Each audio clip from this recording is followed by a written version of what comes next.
Einen wunderschönen guten Morgen, Reisefreunde. Ja, dieses Video, ihr seht schon im Titel an, das startet ein bisschen anders als sonst, weil wir mussten uns heute mal so richtig aufregen, wirklich. Den gestrigen Tag, den haben wir nicht gefilmt, den haben wir ausgelassen. Es hat den ganzen Tag geregnet, wie verrückt. Wir haben uns bei der IKEA zurückgezogen, haben gearbeitet und sind dann abends hier nach Karlstad gefahren, weil wir die WM-Spiele von der Schweiz und von Deutschland unbedingt sehen wollten. Und dafür sind wir hier in die Stadt gefahren. Es lag gerade am Weg und das haben wir einfach nicht gefilmt, weil es war nicht spannend.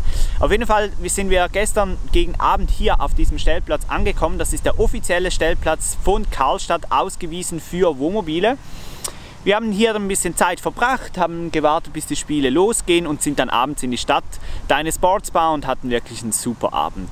Wir sind dann um 11 Uhr zurückgekommen, haben uns schlafen gelegt, haben super gut geschlafen, außer der Herr, der hier morgens um 6:30 den Rasen gemäht hat, aber das ist ein anderes Thema.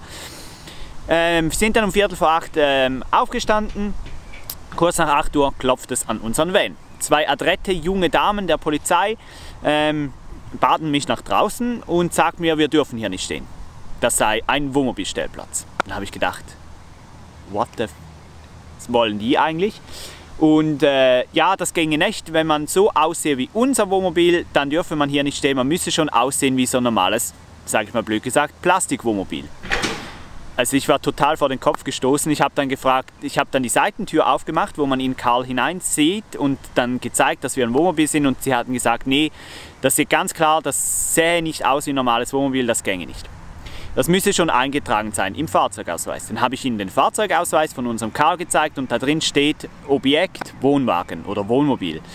Ich habe sie dann gefragt, ob sie das verstehe. Dann hat sie gesagt, nein, das verstehe sie nicht. Dann habe ich gesagt, das sei der gleiche Begriff wie bei diesen Plastikwohnmobilen. Und dann hat sie einfach gesagt, okay, gut, für den Moment sei okay, aber wir müssen uns nicht wundern, wenn wir in anderen Städten in Schweden ein großes Problem haben, um zu parken, weil wir halt einfach nicht aussehen wie ein richtiges Wohnmobil. Was soll man dazu noch sagen? Ganz ehrlich, liebe Reisefreunde, wir sind jetzt zu 35 Ländern gereist und in Schweden passiert uns jetzt so etwas am Morgen früh.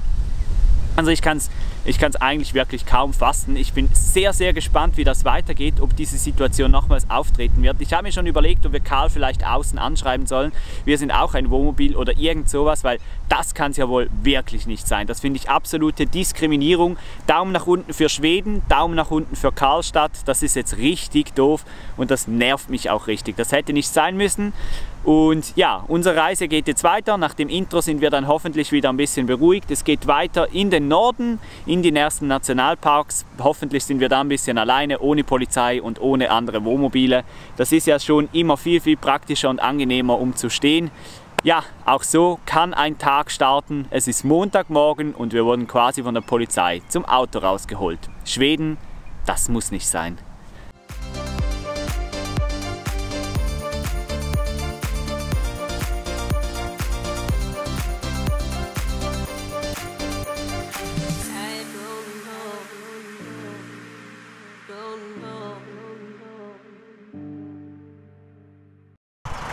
So, die Nerven haben sich wieder ein bisschen beruhigt. Wir haben Karlstad hinter uns gelassen. Irgendwie wollten wir eigentlich noch in die Stadt, aber schlussendlich hatten wir einfach keine Lust mehr. Das konntet ihr ja sicher verstehen. Jetzt sind wir gut eine halbe Stunde unterwegs und sind schon wieder direkt im Grünen. Ihr seht es hinter mir, die Straße, die geht einfach geradeaus, schnurgeradeaus, mitten durch die Natur. Wir haben uns in unserem Straßenatlas eine grüne Strecke rausgesucht. Das sind so die sehenswerten Strecken in Schweden und in ganz Europa. Und auf so einer sind wir jetzt unterwegs.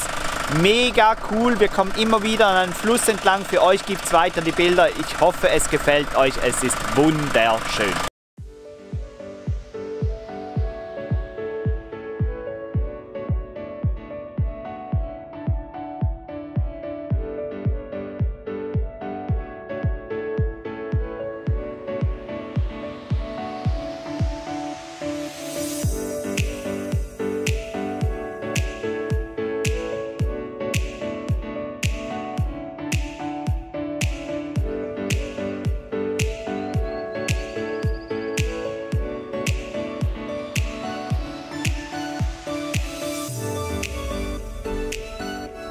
Und es ist wirklich passiert. Wahrscheinlich habt ihr es in der Aufnahme gesehen. Wir haben unseren ersten Elch in freier Wildbahn gesehen. So cool. Es war ein ganz kurzer Moment, aber mit unserer Lumix-Kamera konnten wir das in Slow Motion perfekt festhalten und können das nachher nochmal x-mal schauen.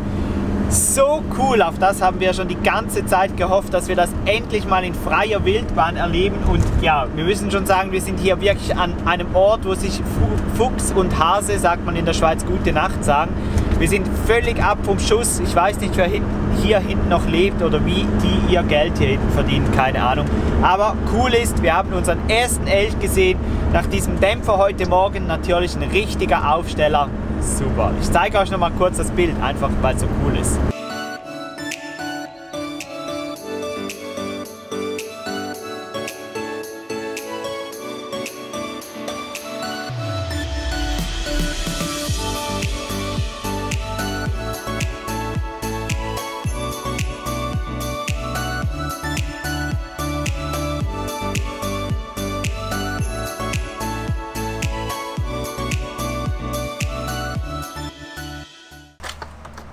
So, also tanken in Schweden, das erste Mal heute.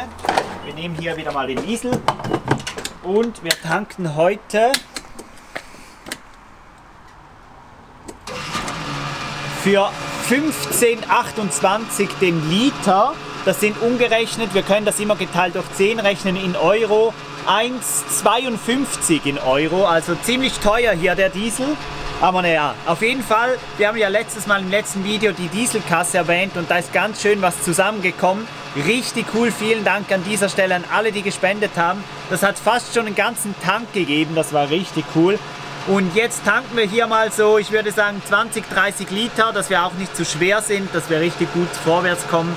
Und dann geht die Fahrt weiter. Hoffentlich sehen wir noch ein paar Elche mehr, das wäre natürlich richtig cool. Ja.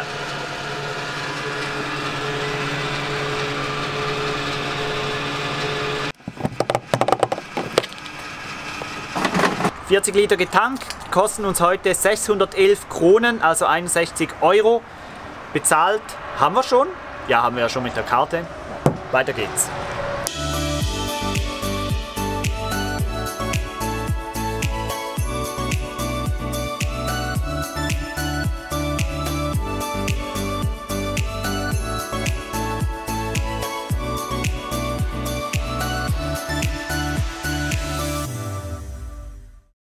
Heute Morgen sind wir in Karlstadt gestartet, sind jetzt alles im 62er hier nach Norden gefolgt. Und jetzt sind wir hier in Exhärad und nehmen jetzt die 239, ebenfalls eine sehenswerte Strecke nach Torsby, wo wir dann am Ufre Fricken, also am See, ankommen werden. Hier in der Region hat es ziemlich viele Stellplätze und Übernachtungsplätze, da schauen wir uns mal ein bisschen um. Aber eigentlich wollen wir ja dann auch Richtung Glaskogen, was hier vorne liegt.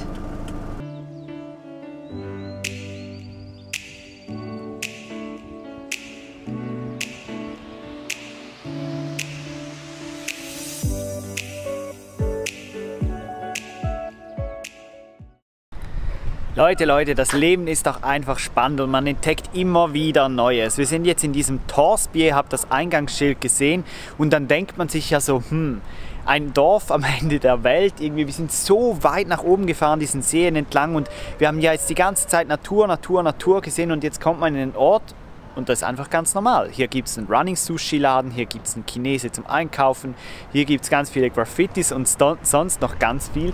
Schon cool zu sehen, dass man dann doch hier oben, wirklich am Ende, hat man das Gefühl, alles hat, was man braucht. Also man kann auch hier ganz gut leben. Obwohl ich mich wirklich manchmal frage, von was die Leute da leben, die da irgendwo im Wald hausen und fernab von der Zivilisation.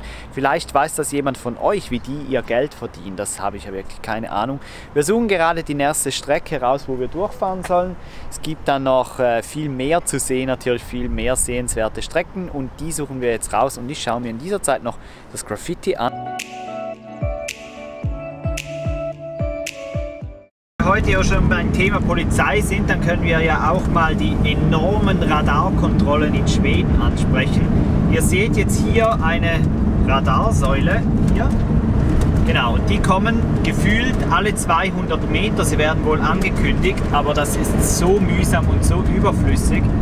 Wir nerven uns richtig ab diesen Teilern und eins ist auch schon sicher, nach 35 Ländern ist Schweden sicher Spitzenreiter, was die Kontrollen angeht mit den Radar. Sowas haben wir definitiv in allen anderen Ländern noch nie erlebt. Nach weiteren 1,5 Stunden Fahrt ist es jetzt Zeit für eine kurze Pause. Wir haben ganz einen schönen Ort gefunden, hier direkt am See. So stellt man sich doch einfach Schweden vor. Leider spielt das Wetter heute nicht wirklich mit. Wir hoffen, dass wir es jetzt noch vor dem Regen schaffen, hier ein kurzes Picknick zu nehmen. Eigentlich wollten wir hier auch übernachten, aber das besprechen wir jetzt kurz mal, ob wir das hier tun oder ob wir vielleicht wegen dem Wetter noch ein bisschen weiterfahren. Weil so Tage, die eignen sich natürlich auch immer, um weiterzufahren. Und ja, mal schauen. Jetzt gibt es erstmal Picknick.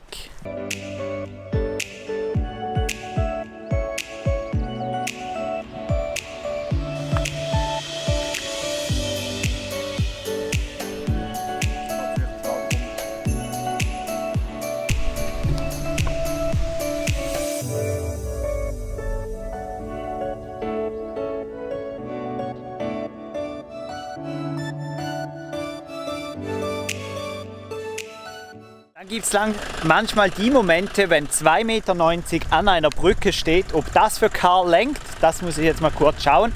Steffi rollt da hinten schon an. Muss ich mal kurz ein bisschen rennen. Schauen, ob das reicht.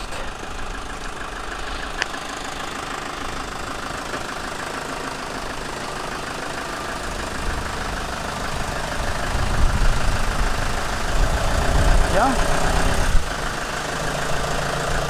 Ja, locker. Alles gut. So, das hat jetzt ohne Probleme gereicht. Das hatte noch gut einen halben Meter über. Keine Ahnung, warum da 2,90 Meter steht. Das hat jetzt wirklich ohne Probleme gereicht. Weiter geht's.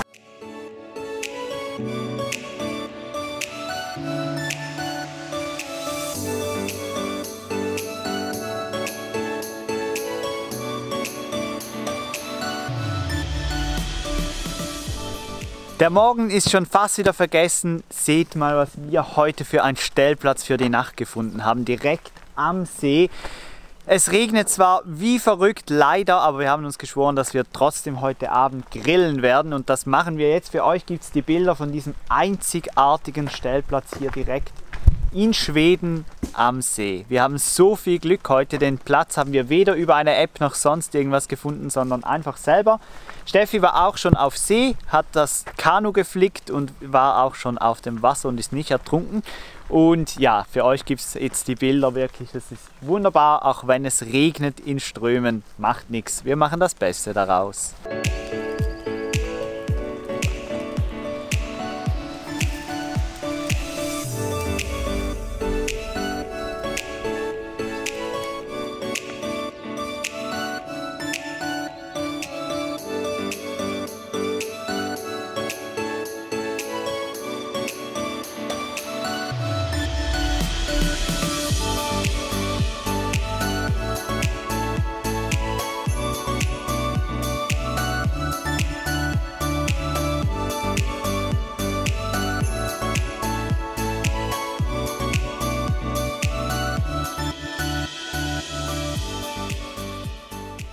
So ihr Lieben, was denkt ihr? Welche Uhrzeit haben wir wohl? Es ist 22:30 Uhr. Hättet ihr auch nicht gedacht, oder? Jetzt hat der Himmel noch mal richtig aufgezogen über die kommende Nacht. Also viel dunkler wird es wahrscheinlich heute nicht mehr. Wir machen langsam Feierabend da hinten. Irgendwann muss man ja Feierabend machen, auch wenn es nicht dunkel wird. Aber das war's für heute. War ganz schön aufregend. Der Tag hat begonnen mit der doofen Polizeikontrolle, ging weiter mit der Elchbeobachtung und endet mit diesem wunderbaren Abend hier am See. Das hätten wir selber nicht gedacht, dass dann heute nochmal so schön wird. Und jetzt freuen wir uns natürlich auf morgen früh, hoffen, dass dann die Sonne scheint, dass wir hinten die Türen öffnen können und da unseren Kaffee trinken. Das seht ihr dann im nächsten Vlog. Wenn euch dieser Vlog gefallen hat, gebt gerne einen Daumen nach oben und schreibt ganz viele Kommentare. Wir sehen uns beim nächsten Video wieder, genau von hier. Bis zum nächsten Mal. Tschüss.